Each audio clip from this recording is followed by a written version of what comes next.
ओम तव कथामृतम तप्त जीवनम कविभिडीडितं कल्मषापहं श्रवणमंगलम श्रीमदाततं भुवि गृह्णन्ति ये भूरिदा जनाः।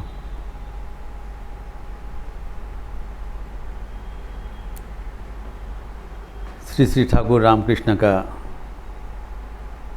नंद बसु के भवन में जो सत्प्रसंग हो रहा था उसी का चर्चा हो रहा था। विभिन्न प्रकार का भाव से ईश्वर को पुकारना। पहले हम लोग देखा था शांत भाव, उसके उपरांत दास्य भाव का चर्चा हो रहा था। दास्य भाव में हम श्रीमद् भागवतम को उद्धृत करते हुए देखा, दास्य भाव का मूल रहस्य है कि सेवक उनके मन, बुद्धि, वाणी, शरीर एवं आत्मा सब कुछ समर्पित करते हुए प्रभु का सेवा करेंगे। सब कुछ समर्पण करते हुए प्रभु के प्रति निवेदित होकर, समर्पित होकर सर्वकर्म समर्पण करते हैं, संपादन करते हैं। वही दास भाव का पराकाष्ठा है। तो इसी सब कुछ छोड़ के क्या कर्म करना संभव है? हमारे मन में प्रश्न होता है। हम तो जब कर्म करते हैं अपना मन बुद्धि अपने पास रख कर ही सब कर्म करते हैं। कैसे सब कुछ हम भगवान का ही है ऐसी समझ के कर्म करें? तो अगर कोई उदाहरण हो तो हम सहज में समझ सकते हैं। तभी ये विषय बहुत विस्तृत है। उदाहरण का अनेक उदाहरण सामने उपस्थापित करने के परिवर्त में इस चर्चा में मैं सिर्फ 4 दृष्टांत उदाहरण, आदर्श दास्य भक्ति के उदाहरण मैं उल्लेख करना चाहूँगा। तभी पता चलेगा कि इन लोग दास्य भक्ति कैसे संभाला एवं दास्य भक्ति के माध्यम से कैसे ईश्वर को बार के लिए प्राप्त कर लिया। हमने देखा है जो दास्य भक्ति करते हैं, जो सेवक है, वो अपने और कुछ साधन भजन करने का ज़रूरत नहीं होता है। अपने आप उनका चरम ज्ञान लाभ होता है, चरम भक्ति लाभ हो जाता है। Automatically he receives. तो जो उदाहरण देंगे सबके जीवन में वैसे दिखाई पड़ेगा। श्री रामकृष्ण ने अनेक बार कहा था एवं शास्त्र में बहु बार उल्लेखित हुआ है कि दास भक्ति का सर्वश्रेष्ठ उदाहरण है हनुमान जी, महावीर जी। उनका अनूठा जीवन है जो कि हमारे आध्यात्मिक जीवन का एक प्रेरणा का स्रोत है। The source of inspiration for a spiritual life forever. Hanuman ji का अनूठा जीवन प्रातस्मरणीय है। तो हनुमान जी का जीवन समझा जाता है वो दास भाव के पराकाष्ठा थे। वो सबसे श्रेष्ठ निदर्शन अपने जीवन में करके दिखाया, model of servitude. Hanuman ji का तो जीवन अनंत गुणों से विभूषित है, कोई गुण का सीमा नहीं है, लेकिन उनमें से मैं सिर्फ 5 विषय पर हमारा दृष्टि निबद्ध रखेंगे। Will try to concentrate only 5 aspects of Hanuman ji's life, जिसको दास भाव का पंचशिखर कहलाता है, 5 पीक्स ऑफ सर्विट्यूड।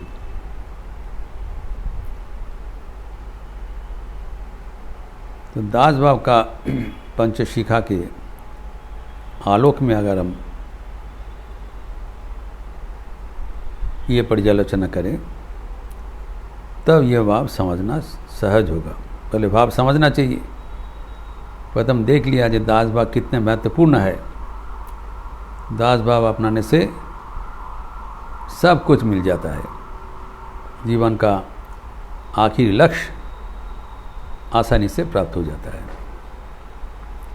तो हनुमान जी का जीवन अनुसरण करने से हमें पता चलेगा क्या करना चाहिए, कैसे करना चाहिए।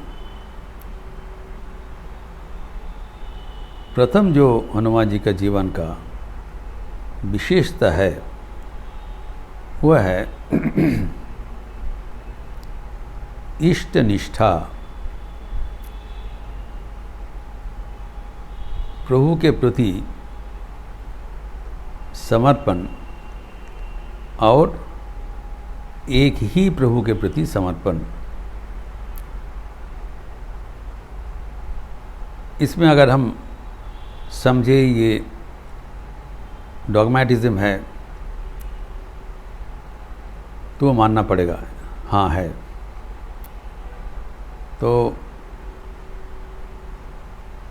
Servitude centres around one master, एक ही प्रभु को सेवा करेंगे, अनेक प्रभु का नहीं। इसको कहलाता है निष्ठा, वन पॉइंटेड डिवोशन। लगता है ये एक रूप एक उद्देश्य दर्शिता है, हाँ है, वही दास भाव का चरम प्रकट है। हम जानते हैं कि अनेक कहानियाँ हैं कि जो द्वारका में जब कृष्ण अवतार में हनुमान जी को तो चिरंजीवी है, तो द्वारका में दर्शन करने के लिए गया, तो कृष्ण को पता है ये एक उद्देश्यदर्शी है, तो उन्होंने बताया रुक्मिणी को मेरा धनुर्बाण लाओ, नहीं तो प्रणाम नहीं करेगा, वो भक्ति प्रदान नहीं करेगा, वो दूर से सम्मान दिखा के चले जाएंगे। एकमात्र राम के प्रति समर्पित है। जब राम रूप दिखाया तब हनुमान जी खुश है। तो प्रथम जो विशेषता है वह है मेरा जो प्रभु है वो एक है। तो ये नहीं है खाली राम को ही करना है, जिसको जो प्रभु है उसको मानना है। जैसे मीरा जी भी कहा था, मेरे तो गिरिधर गोपाल, दूसरा ना कोई। हम लोग का जीवन में दूसरा तो हो ही, हमारे अनेक पति है, अनेक प्रभु है, इससे दास भाव का सफल प्रयोग नहीं होगा। दास भाग में एक ही प्रभु का प्रति समस्त बुद्धि समर्पण करना पड़ेगा, वन पॉइंटेड निष्ठा होना चाहिए। इसका अनेक उदाहरण हनुमान जी का जीवन में है, वो विस्तार करना अनावश्यक है। प्रथम हुआ इष्ट निष्ठा। दूसरा बात है कि प्रभु का सेवा करने के लिए व्याकुलता, आग्रह, इच्छा, राम काज करीबे को आतुर रहते थे। प्रभु का सेवा किसी तरह अगर सेवा करने का अगर अवसर मिले, वो धन्य हो जाते हैं, वो आनंद से परिपूर्ण हो जाते थे।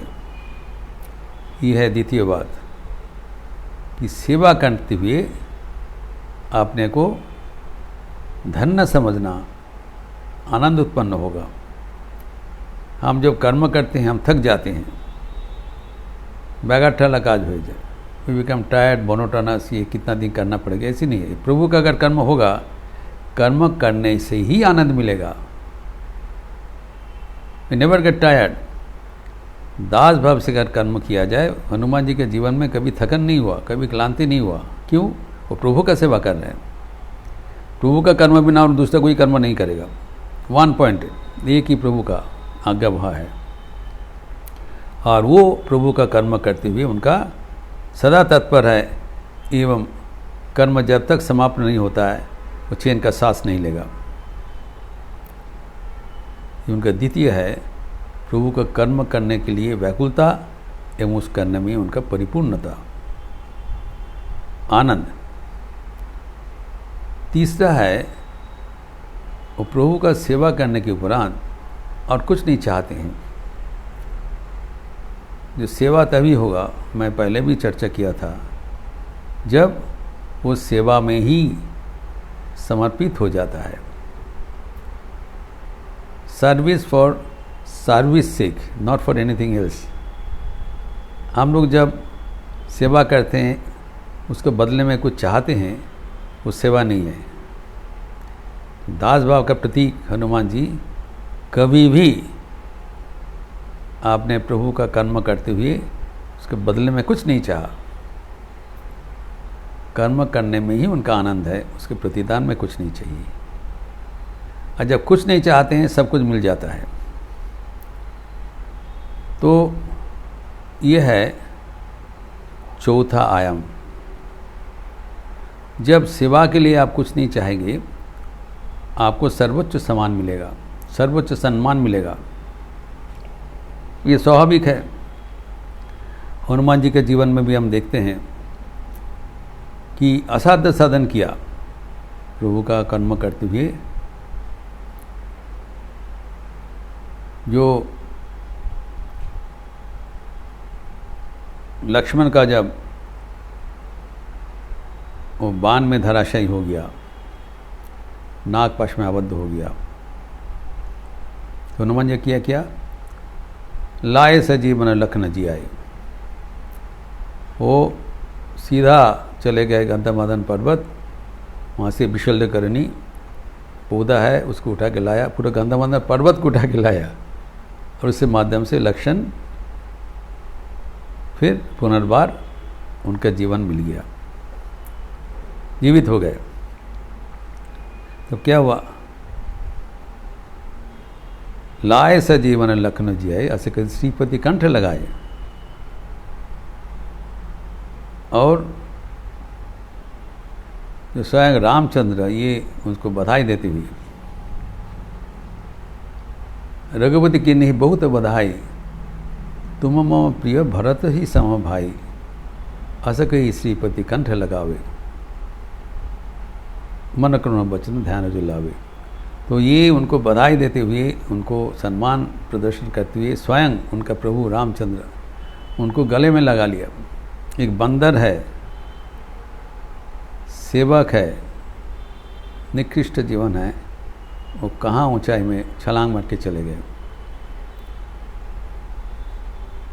लेकिन सर्वोच्च सम्मान मिलने पर भी उनके जीवन में बिंदु मात्र अहंकार नहीं था। ये चौथा बात है। ये स्वाभाविक है, जो सेवक बनते हैं उनको सब तारीफ करते हैं, उनको सब सम्मान भी मिलता है, लेकिन उनको ये सम्मान इनकार कर देना चाहिए। ये अहंकार प्रभु के है, हमारा नहीं है। यह भी डाइजेस्ट करना बहुत कठिन है, नहीं करने से दासभाव नहीं होगा। तो ये जो सेवा करते हुए जो सेवकों का सम्मान मिलता है उससे बिल्कुल नहीं फंसना है, तब सेवा विघ्नित हो जाएगा।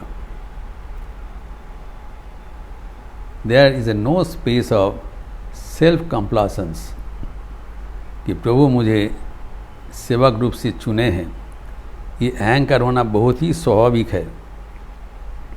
अब अगर वो ध्यान से सोचेंगे, अब देखेंगे ये इतना सहज चीज़ नहीं है जो सेवक का सम्मान उसको हजम करना, लेकिन हनुमान जी उसको करके दिखाया। बिंदु मात्र कभी उसके लिए अपने को विशेष नहीं समझा, जबकि सब उनको मर्यादा दिया, लेकिन वो बराबर उनकी सेवा से ही संतुष्ट रहा। और पंचम है, वो न केवल सेवा के लिए गर्वित होते हैं, सर्वदा अपने को वो छोटा समझते, विनीत रहता है। हम ह्यूमिलिटी, नम्रता,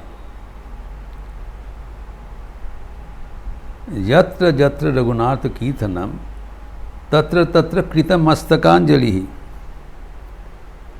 बाष्पवारी परिपूर्ण लोचनम मारुतिम नमत राक्षसंतकम। जहाँ जहाँ राम जी का भजन होगा वहाँ पर कृतमस्तक होकर, नतमस्तक होकर उपस्थित है। कोई घमंड से नहीं, अहंकार से नहीं, मैं प्रभु का मुख्य सेवक हूँ, मैं दीन सेवक हूँ, दीनता। इसलिए दीनता के ऊपर हनुमान जी बहुत जोर दिया। सत्य वचन और दीनता परस्त्री मातृ समान, ऐसे न हरि मिले तो तुलसी झूठ जवान। दीनता के ऊपर तुलसीदास जो इतने ज़बरदस्त किया है, वो हनुमान जी का जीवन देखते हुए कि ये दीनता हमारे आध्यात्मिक जीवन में अत्यंत ज़रूरी अंग है। अगर हम अपना कर्म करते हुए इस प्रकार मनोभाव से कर्म करें, जो अपना जो कर्म है वो परम भगवान को दिया हुआ कर्म है, ये समझ के करें, और कर्म करते हुए हमें आनंद मिले, ये हमारा जीवन का एक अवसर समझकर हम कर्म करें। और उसके लिए हमें कुछ प्रत्याशा नहीं हो, कुछ अहंकार नहीं हो, हम दीनहीन होकर कर्म करें, तब वो कर्म हमारे लिए ईश्वर प्राप्ति की एक सोपान बनेगा और उससे हमारा जीवन ज़रूर सफल हो जाएगा। यह है जो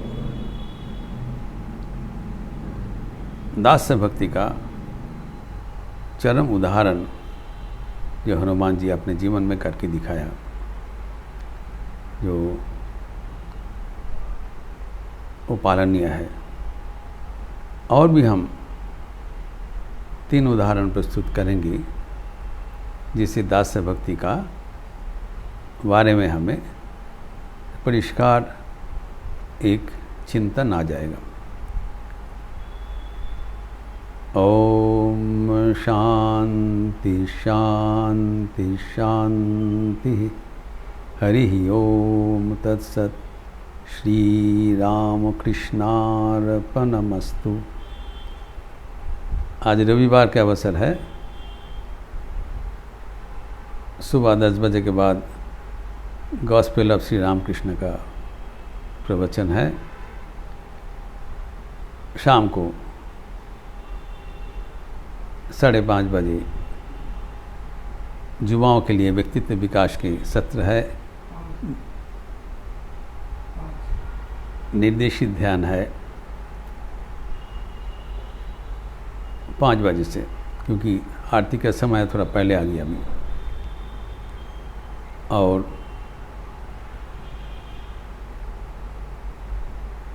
संध्या आरती अभी 6:55 में हो रहा है। और संध्या आरती के उपरांत आगमनी संगीत, दुर्गा पूजा आगत प्राय है तो आगमनी संगीत का सामूहिक भजन होगा। आप लोग सब स्वागत है। अच्छे रहिए, स्वस्थ रहिए, आनंद में रहिए। नमस्कार।